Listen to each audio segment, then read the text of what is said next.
15เทคนิคที่จะทำให้คุณเห็นในสิ่งที่คนอื่นมองไม่เห็นบางครั้งเนี่ยการที่เรามองไม่เห็นในสิ่งที่เราควรเห็นเนี่ยหรือไม่ได้ยินในสิ่งที่เราควรได้ยินมันมีผลต่อชีวิตของเรามากเพราะเมื่อเราไม่ได้เห็นในสิ่งที่เราเห็นหรือไม่ได้ยินในสิ่งที่เราควรได้ยินมันมีผลต่ออารมณ์ความรู้สึกของเรามันมีผลต่อความคิดของเรามันมีผลต่อการตัดสินใจของเรามันมีผลต่อการกระทำของเราและแน่นอนมันมีผลต่อผลลัพธ์ในชีวิตของเราดังนั้นถ้าหากเราต้องการให้ผลลัพธ์ในชีวิตของเราดีนะครับและเป็นไปในทิศทางที่มันควรจะเป็นเราก็ต้องฝึกฝนให้ได้ยินในสิ่งที่มันเป็นเราต้องฝึกฝนให้ได้เห็นในสิ่งที่มันเป็นเราต้องฝึกฝนให้สัมผัสในสิ่งที่มันเป็นนี่คือ Strategic Man Podcast การลงทุนที่ดีที่สุดคือการลงทุนในการพัฒนาตนเอง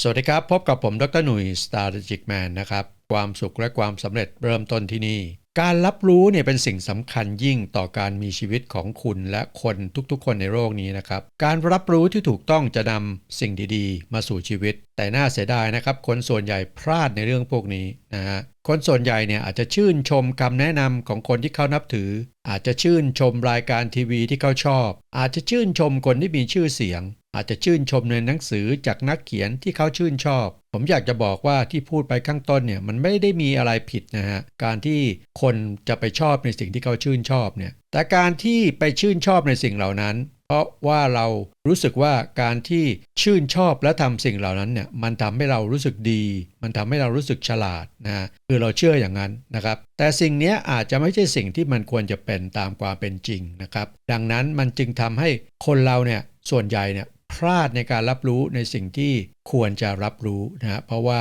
เชื่อชอบนะฮะตามที่ผมบอกไปข้างต้นเอาละต่อไปนี้ผมจะมาแบ่งปันนะฮะ15เทคนิคในการฝึกการรับรู้นะฮะของคุณให้ดีขึ้นแล้วจะทำให้คุณเห็นในสิ่งที่คนอื่นพลาดที่จะเห็นนะครับมาเริ่มกันที่เทคนิคที่1เลยฝึกฝนศิลปะในการใช้ประสาทสัมผัสทั้งหมดของคุณนะครับยกตัวอย่างเช่นเวลาเราฟังอะไรเนี่ยเราฟังอย่างตั้งใจฟังอย่างมีสมาธิผ่อนคลายนะฮะแล้วเราก็ฝึกการใช้โสตประสาททั้งหมดไม่ว่าจะเป็นตาหูสัมผัสอะไรทั้งหลายแหล่ที่จะทำให้เรา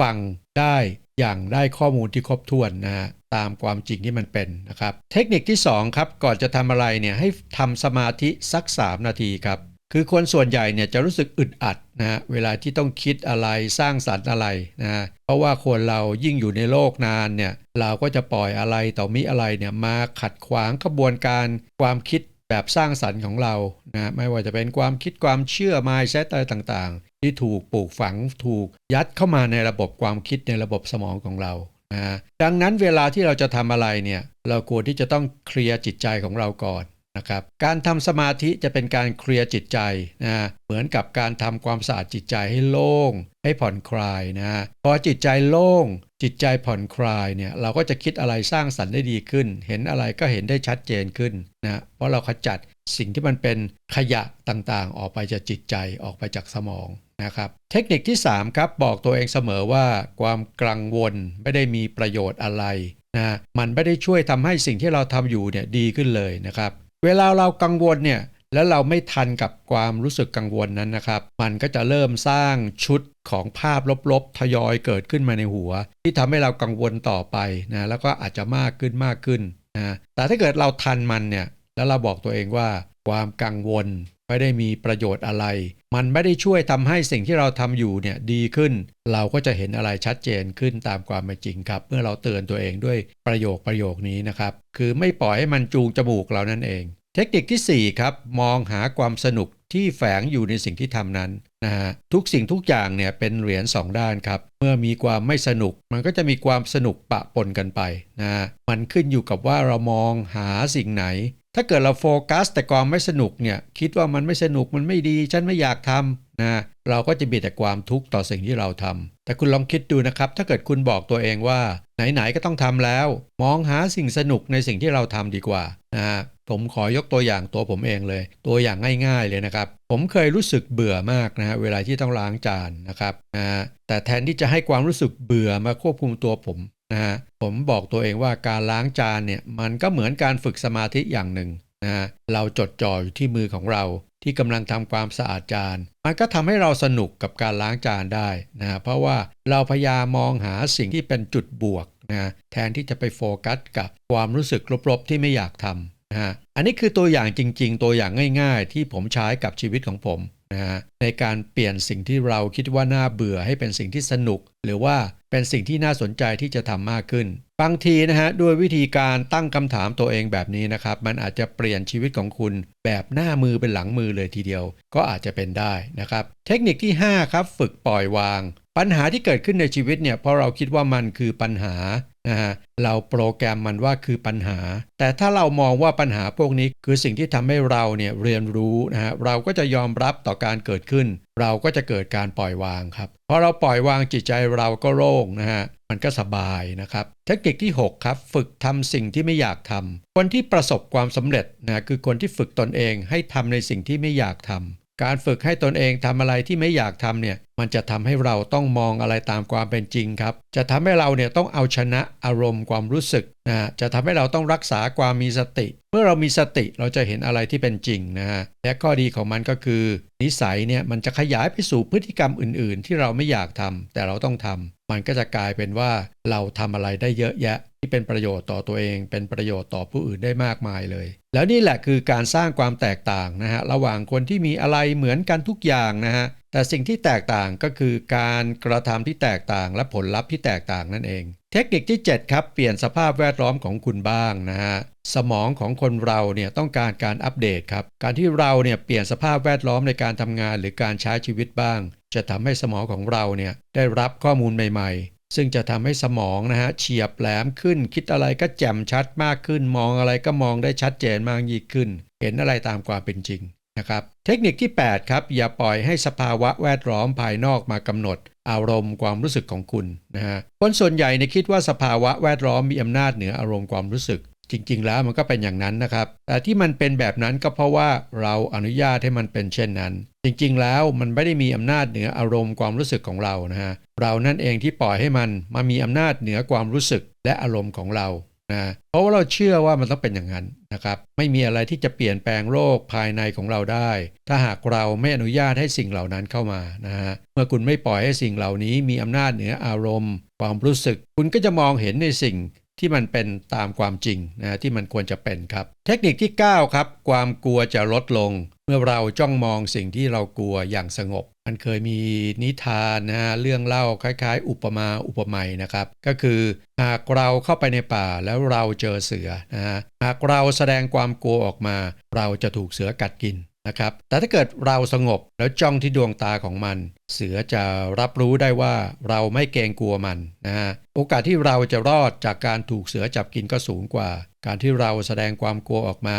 สิ่งร้ายๆสิ่งไม่ดีในชีวิตก็เปรียบได้กับเสือครับเราต้องเผชิญกับมันด้วยจิตที่สงบนะฮะแล้วเราจะก้าวข้ามมันไปได้นะครับเทคนิคที่10ครับหายใจลึกๆการตระหนักรู้การมีสติจะลดน้อยลงนะฮะถ้าเราตกอยู่ในอำนาจของภาพลวงตาก็คือภาพจากภายนอกที่เราปล่อยให้มันมีอิทธิพลเหนือเรานั่นเองแต่ถ้าเรามีสติเราจะไม่ตกอยู่ในอำนาจของภาพลวงตาเหล่านั้นนะฮะการลดอำนาจของภาพลวงตาเนี่ยก็สามารถใช้การหายใจลึกๆเนี่ยช่วยได้ครับภาพลวงตาที่พูดถึงนี้นะฮะผมหมายถึงภาพต่างๆภาพลบๆที่เราสร้างขึ้นมาในมโนภาพของเรานะฮะก็หายใจลึกๆนะฮะมันก็จะเรียกสติกลับมานะฮะแล้วเราก็จะไม่ตกอยู่ในอิทธิพลของภาพในมโนภาพลบๆของเรานะครับเทคนิคที่11ครับบอกตัวเองเสมอว่าณปัจจุบันขณะไม่มีปัญหาใดๆเกิดขึ้นเพราะอะไรเราจึงต้องบอกกับตัวเองอย่างนั้นนะฮะส่วนใหญ่แล้วเนี่ยปัญหาที่เกิดขึ้นมันก็คือแค่ความรู้สึกที่เราสร้างขึ้นมาครับเพราะมันเป็นแค่ความรู้สึกเราก็จะไม่ตกอยู่ภายใต้อิทธิพลของมันเมื่อเราเห็นมันเป็นแค่ความรู้สึกนะฮะเราก็จะหลุดออกมาจากการควบคุมหรือว่าอิทธิพลของมันได้นะครับเทคนิคที่12ครับคุณสามารถเปลี่ยนแปลงสิ่งต่างๆได้เสมอถ้าเกิดคุณต้องการเปลี่ยนนะฮะคนที่มี fixed mindset เนี่ยจะกักขังตัวเองด้วยความเชื่อที่ว่าไม่สามารถเปลี่ยนแปลงได้นะฮะแต่ถ้าเราเชื่อว่าเราเปลี่ยนแปลงได้เนี่ยเราก็สามารถจะเปลี่ยนแปลงสิ่งนั้นได้นะฮะเมื่อเราเชื่อว่าเราเปลี่ยนแปลงเราจะเริ่มเห็นโอกาสที่มันรอให้เราไปคว้าอยู่ซึ่งจริงๆแล้วเนี่ยโอกาสมันมีอยู่เสมอครับมันมีอยู่ทั่วไปนะฮะเพียงแต่เราเชื่อเท่านั้นเองเรามี growth mindset เนี่ยเราจะเห็นสิ่งเหล่านี้นะฮะเทคนิคที่13ครับใจเย็นๆและพูดได้ช้าลงโดยเฉพาะเมื่อรู้สึกหงุดหงิดหรือวิตกกังวลนะฮะการที่เราใจเย็นๆนะและพูดได้ช้าลง เวลาที่หงุดหงิดหรือว่าวิตกกังวลเนี่ยจะช่วยให้เราผ่อนคลายนะฮะพอเราผ่อนคลายเราก็จะเห็นสิ่งต่างๆได้ชัดเจนขึ้นและรับมือกับสถานการณ์ที่ไม่ดีนักที่กำลังเกิดขึ้นตรงหน้านะได้อย่างมืออาชีพเทคนิคที่14ครับหัดทำเพื่อผู้อื่นบ้างแทนที่จะคิดถึงแต่ตัวเองบางครั้งการที่เราทุกข์ใจกังวลใจ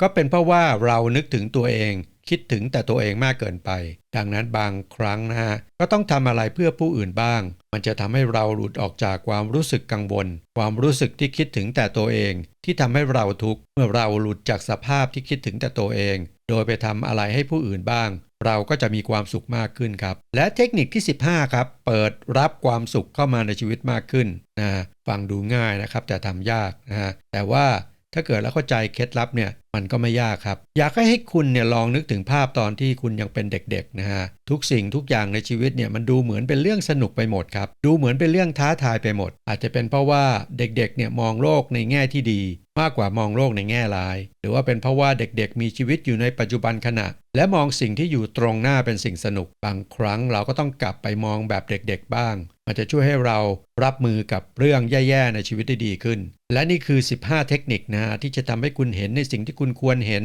หรือเห็นอะไรตามความเป็นจริงนะซึ่งจะทำให้คุณมีมุมมองที่ถูกต้องเมื่อคุณมีมุมมองที่ถูกต้องจะทำให้คุณตัดสินใจได้ถูกต้องการตัดสินใจที่ถูกต้องจะทำให้คุณมีการกระทำที่ถูกต้องการกระทำที่ถูกต้องจะทำให้คุณมีผลลัพธ์ที่ใช่และชีวิตคุณก็จะดีสุดๆเอาละครับพอดแคสต์นี้น่าจะเป็นประโยชน์ไม่มากก็น้อยกับทุกท่านนะครับก่อนจบอย่าลืมกดไลค์กดแชร์กดติดตามกดกระดิ่งให้กับช่อง Strategic Man ด้วยนะครับและขอให้ทุกท่านมีความสุขประสบความสำเร็จในทุกๆเรื่องตามที่ท่านตั้งเป้าหมายสวัสดีครับแล้วพบกันใหม่ในพอดแคสต์ต่อไปครับนี่คือ Strategic Man Podcast การลงทุนที่ดีที่สุดคือการลงทุนในการพัฒนาตนเอง